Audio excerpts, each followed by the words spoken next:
des situations, là, on est face à des personnes qui abusent de nous demander des choses ou bien nous prendre des choses et nous avons honte de leur dire non, même si on n'a ni envie, ni besoin, ni la capacité de faire ou bien de répondre à leurs demandes. Tout simplement parce que on le craint, parce que c'est une personne qui est supérieure à nous. Peut-être qu'il a des pouvoirs. Peut-être que c'est une personne qu'on veut toujours garder cette relation avec elle. On veut toujours être bon avec lui. On ne veut pas le perdre. C'est pour cela, des fois, même si on n'est pas d'accord, on dit oui au détriment de nos besoins et de nos vœux aussi. Donc, aujourd'hui, Inch'Allah, on va voir comment se dire non et dire non et ne pas avoir honte, mais d'une manière délicate, d'une manière professionnelle, d'une manière que l'autre, il va l'accepter, soit en comprenant votre situation, soit en leur demandant que vous avez abusé, mais d'une manière très douce. Il va la comprendre. Donc la première des choses, c'est quand vous êtes débordé. C'est quoi débordé? Je suis très occupé. J'ai beaucoup de choses à faire. Et une personne qui vient me demander de faire des choses de plus, là où je ne peux pas arriver, ou bien ça dépasse mes compétences, ou bien ça dépasse ma capacité. Ce qu'il faut dire, c'est de répondre de la manière suivante. Je gère plusieurs priorités urgentes. Pouvons-nous revoir dans les délais ou trouver quelqu'un d'autre? C'est ça la bonne réponse. Je commence bien sûr par le bleu ciel et à gauche, du gauche à droite. Je commence. Donc, lorsque une personne vous demande de lui faire quelque chose, tu lui réponds simplement. J'ai des choses plus urgentes. Est-ce qu'on peut voir ça par la suite? Ou bien, est-ce que c'est urgent? Si ce n'est pas urgent, j'ai d'autres urgences à faire et après, je peux voir votre, votre demande. Si c'est vraiment urgent, donc je dois le classer avec les urgences et ça va me prendre de temps parce que j'ai d'autres urgences. Sinon, si c'est pas urgent, vous pouvez attendre. Et là, ce temps que cette personne va attendre, c'est fort probable qu'il va vous laisser et il va chercher quelqu'un d'autre. Puisqu'il veut vous demander cette chose, c'est qu'il veut qu'elle soit réalisée dans le bref délai. Et si ce ne sera pas le cas, il ne va pas le réaliser dans les brefs délais, donc automatiquement, il va chercher une autre personne. Donc, pourquoi on dit non? On ne dit pas non. Je n'ai pas dit non. Le mot non n'est pas sorti de ma bouche. J'ai dit tout simplement, je gère plusieurs choses urgentes. Si c'est urgent, je vais l'ajouter avec d'autres urgences. Sinon, je peux le reporter. Comme ça, vous montrez à la personne qui vous demande ça, vous lui montrez que vous êtes engagé. Alors que même c'est liche. Vous n'êtes pas du genre les titinini, tu attends des ordres. Que tu as des priorités aussi. Que tu as des choses. D'une manière délicate, si tu es pressé et vous voulez que votre chose soit traitée d'une manière rapide, tout simplement, cherchez quelqu'un d'autre. Je passe à la deuxième. Quand vous manquez d'expertise, c'est quand quelqu'un vous demande de faire une chose et vous n'avez ni l'expérience, ni l'expertise, ni le savoir, par exemple, de le faire. Donc, pour faire une chose qu'on ne savent pas et qu'on n'a pas fait auparavant, bien sûr, pour le faire, il nous faut plus de temps que le normal. Donc, tout simplement, c'est pas de dire non, parce que dire non, c'est pas professionnel, mais je ne suis pas le plus qualifié. Par exemple, je peux dire que monsieur Othmani, il est il peut faire, celui-là mieux que moi. Par exemple, si je vous demande de faire une chose et vous voulez dire non, c'est comme, comment dire en arabe, سبق الميم ترتاح. C'est ça, سبق الميم ترتاح. Mais c'est ça, on dit que monsieur Flynn, il est plus expertisé dans ce truc, il est plus fort dans ce truc. Merci de lui demander. C'est quand vous démontrez que vous êtes là, que vous êtes prêt à le faire. Mais pour le faire d'une manière parfaite, c'est monsieur Flynn qui va le faire. C'est comme je dis: «Oui, je vais faire les choses, mais je vais pas le faire d'une manière perfectionniste. Je vais le faire d'une manière médiocre. Si vous voulez le perfectionnisme, cherchez monsieur Flynn». D'accord? La troisième, quand les attentes sont irréalistes. Ce qu'il faut dire,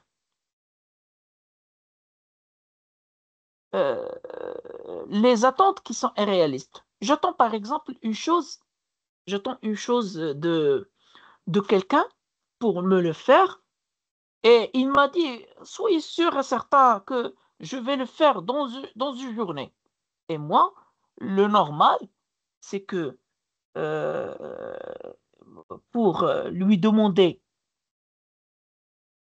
de faire une chose pareille, ça va lui prendre au moins 3 jours, par exemple. Et le monsieur, il me dit: «Je vais le faire dans une journée». Donc c'est pas réaliste. Donc ce qu'il faut dire, c'est pas lui dire: «Non, non, tu peux pas le faire dans une journée. Tu dois le faire au minimum dans 3 mois». Je vais lui dire: «Pour la qualité attendue, vous aurez besoin peut-être de 3 jours au minimum pour faire une très bonne qualité». Je peux lui dire d'une manière agressive: «Non, vous n'avez pas, vous pouvez pas le faire dans une journée. Au moins, il vous faut 3 jours». Si je réponds de cette manière, c'est comme je baisse des compétences de la personne. Je baisse de sa valeur. Donc je dois dire: «Pour avoir une très bonne qualité, il nous faut au moins trois jours. Pour avoir une qualité, par exemple, comme celle du star tel ou tel ou tel». Donc je peux lui donner même un exemple pour qu'il aura conscience de la qualité qu'on a besoin. Donc, c'est comme ça fonctionne comme on est orienté solution tout en établissant des limites. C'est comme la personne, il est prête à le faire à une journée, mais je lui donne une solution dans 3 journées. Prenez votre temps, mais faites-moi des choses de bonne qualité. D'accord? La quatrième, c'est comme, c'est quand vous avez des priorités conflictuelles. Par exemple, je suis en opposition avec monsieur Othmani dans le sujet A, dans le sujet B et dans le sujet C. On n'est pas d'accord dans les 3 sujets. Le sujet par exemple, du budget alloué, du projet et de recrutement. On n'est pas d'accord des trois types. Donc, le projet A, le projet B, le projet C. Donc, en parlant avec monsieur Othmani, je commence à traiter avec lui pour savoir traiter des solutions pour le projet A. Il a commencé à parler du projet B. Je vais lui répondre que le projet A, il est prioritaire. Si vous voulez qu'on le priorise, vas-y, on parle sur le projet A. Si vous demandez et si vous croyez que le projet B, il est prioritaire, donc on passe au projet prioritaire B et on parlera de B. C'est comme je lui dis, je suis en train de parler du projet A et vous me répondez sur le projet B. Donc, si vous estimez que le projet B, il est prioritaire, on parle du projet B, on le termine, on passe euh, au projet A. C'est comme, d'une manière délicate, vous dites à la personne, ne mélangez pas les projets et ne mélangez pas les conflictuels, les priorités conflictuelles. Ne mélangez pas. Si on parle du projet A, on parle du projet A. Et si on parle du projet B, on parle du projet B. D'accord? Donc, ça, c'est dans le cas du priorité conflictuelle. Quand vous avez besoin de récupérer, euh, c'est quand vous n'êtes pas disponible pour faire quelque chose pour le moment, mais vous pouvez le faire ultérieurement. Par exemple, c'est comme le cas que vous m'avez demandé de reporter cette séance qu'on fait aujourd'hui en séance distancielle. Je peux, j'avais la possibilité de vous dire, non, je suis désolé, je suis à l'institut et j'ai un cours en présentiel, donc je dois me déplacer. Si vous voulez, demain matin, on fera cours. J'ai pas dit non. J'ai dit avec plaisir. Si vous voulez reporter cette séance, ça ne sera pas pour aujourd'hui. Ça sera pour demain, Inch'Allah, parce qu'aujourd'hui, j'ai un cours en présentiel. J'ai pas dit non et j'ai pas dit oui. C'est comme je reporte pour récupérer. Je reporte la séance, mais je fais pas ce que vous me demandez et je fais ce que moi, je suis capable de faire.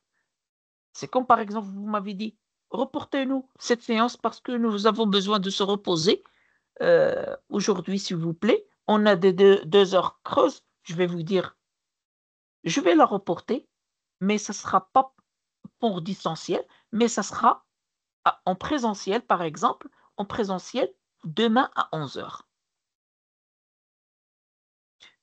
J'ai, c'est comme j'ai dit oui et j'ai dit non. J'ai dit oui pour le report et j'ai dit non pour le distanciel. Et comme ça, je suis satisfait et vous êtes satisfait. Et personne de nous n'a perdu داك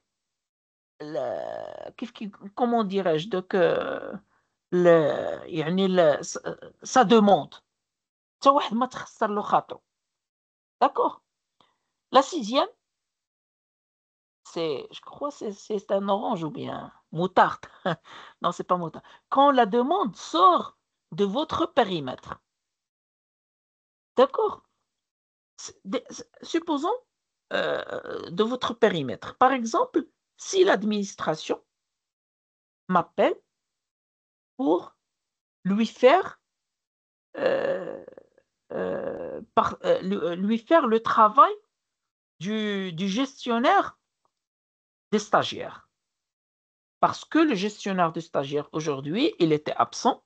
L'administration, pour trouver une solution, il a appelé un formateur pour faire le cours, pour faire le travail du gestionnaire.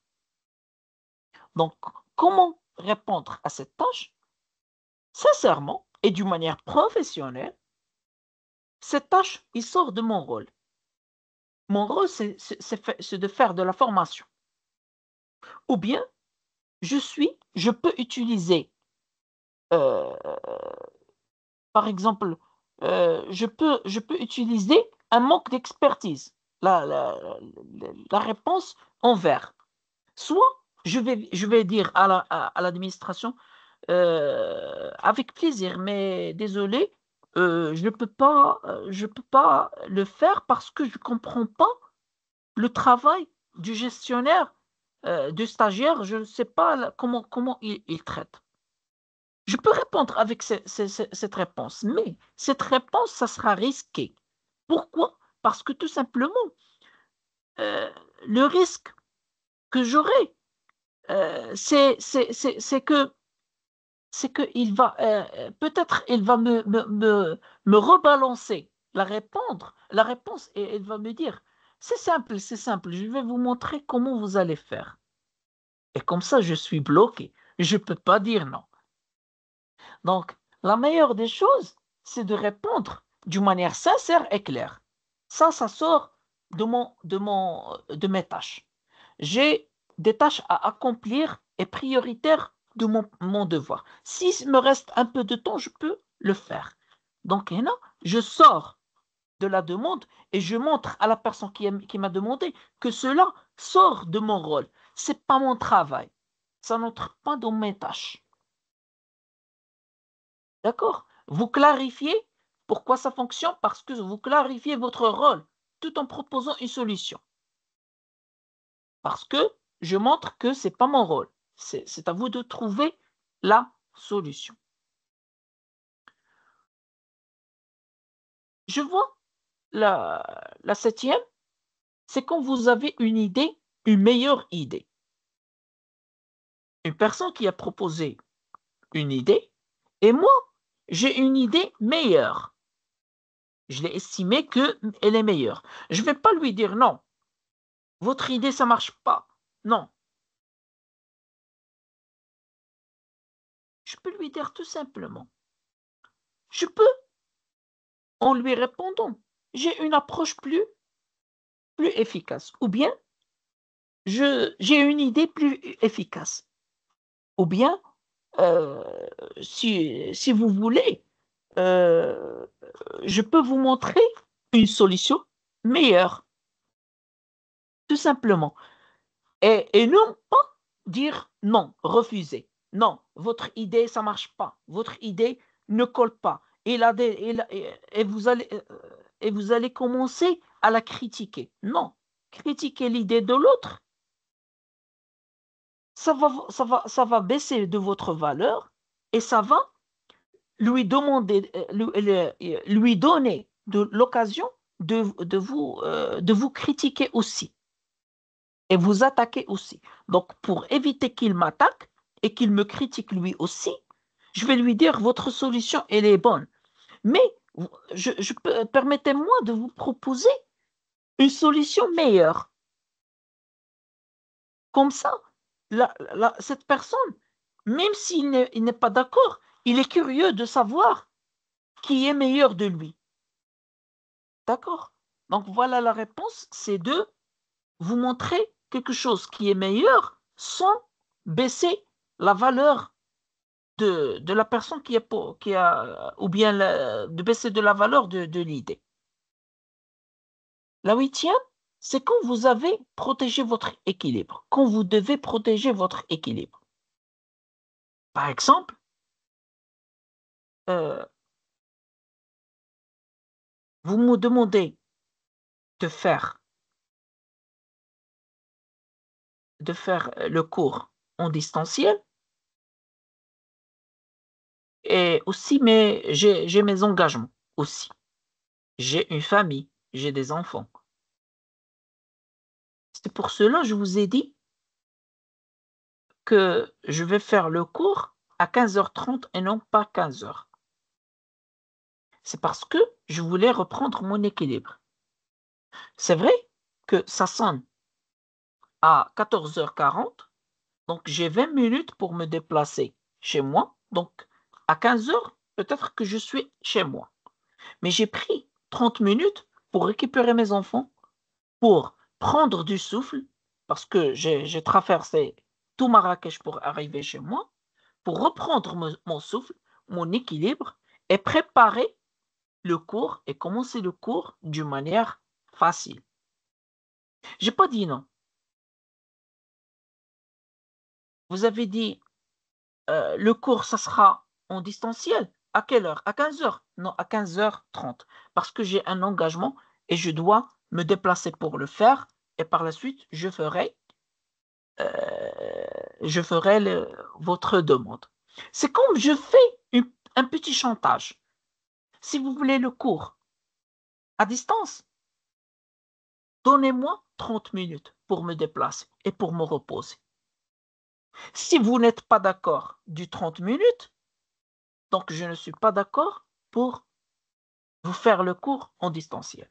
J'ai pas dit non, mais j'ai dit oui, mais à condition. Oui, mais à condition. Je peux le faire.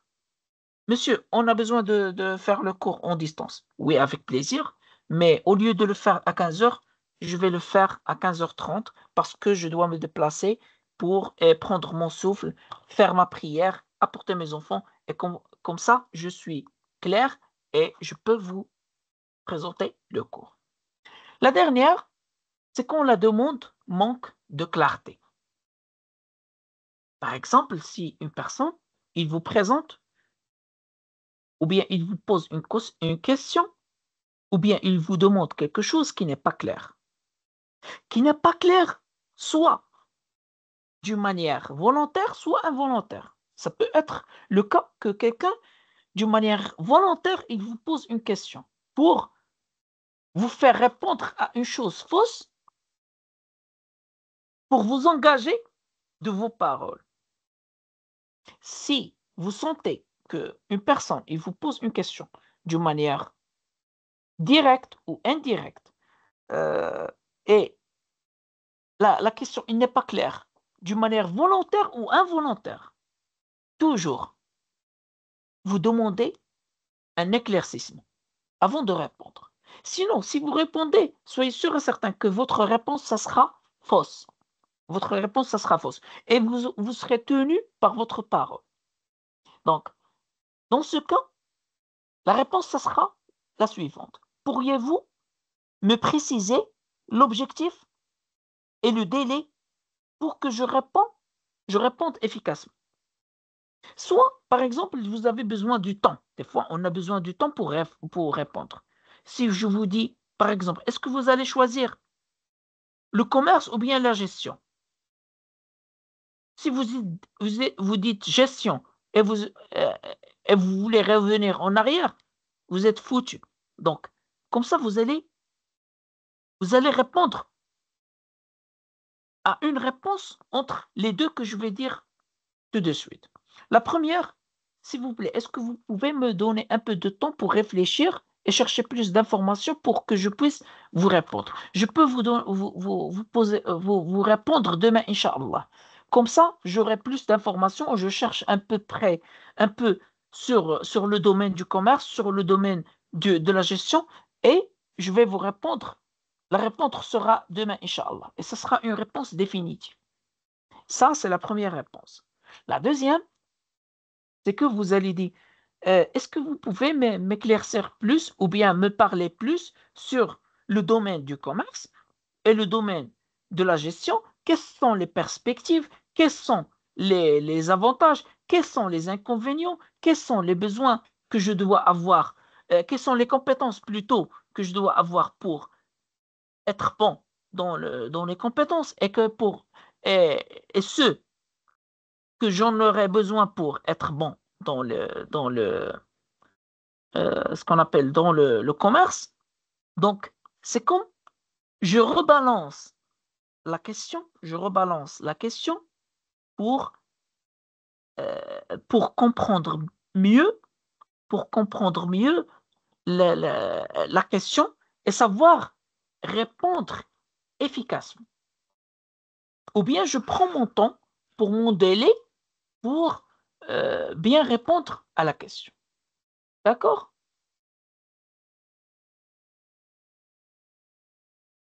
Donc, si vous avez des